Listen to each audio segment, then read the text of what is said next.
The knees is another close distance attack. When we've talked about the different angles and the different ranges and confrontations, the long range with the kicks, the striking, medium range, where you've got elbows and knees, close range attack. All right? So when I deliver a knee, just like with the elbow I'm using the bone right here. With the knee, I'm striking with the surface right here of the bone. I'm not hitting with the thigh. I want to cause the most damage, the most pain by hitting with the small surface. So I'm going to control my opponent. I always want to grab and hold and control. I've got the shoulder, I've got the tricep. I don't want to grab shirt, stretch. Maybe they don't have a shirt, maybe it's sweaty. I want to grab some flesh. I also want to keep my elbows down, send the hip forward. Send the hip forward and recoil. All right? The reason I want you to think about keeping your elbow down is because I want to keep him, my attacker, from coming in and trying to take me down to the ground. If he knows any kind of grappling or tries to pick me up, I'm very vulnerable. So if I have my arms up in the air and I'm delivering these here, he can come in and take me down.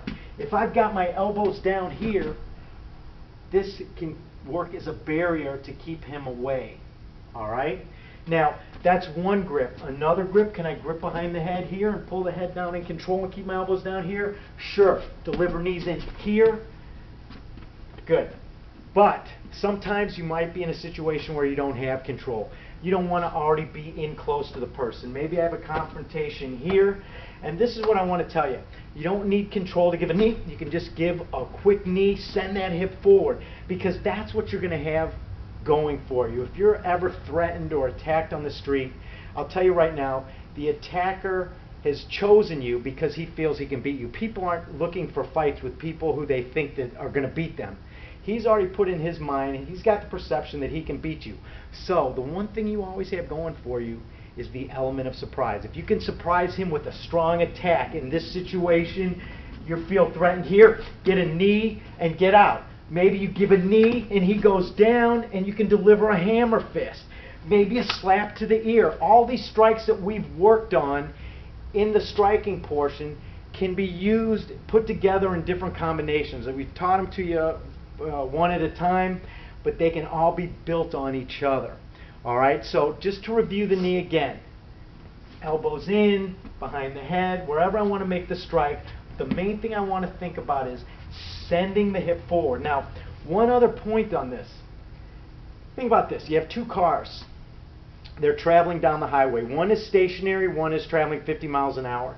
The car hits that car, a lot of damage. Both cars are now traveling 50 miles an hour. I think you're going to have more damage. So what I'm trying to tell you by this point is, instead of just giving the knee, bring him into the strike and cause more damage. Pull him into the strike and you're going to cause more damage. All right? And that's what we want to do. We want to make as much damage as quick as we can, get out of the situation safe. So learn these strikes, put them into the workout. You're going to build your strength, you're going to build your confidence, and from there, sky's the limit. All right, you got these strikes? Let's move on.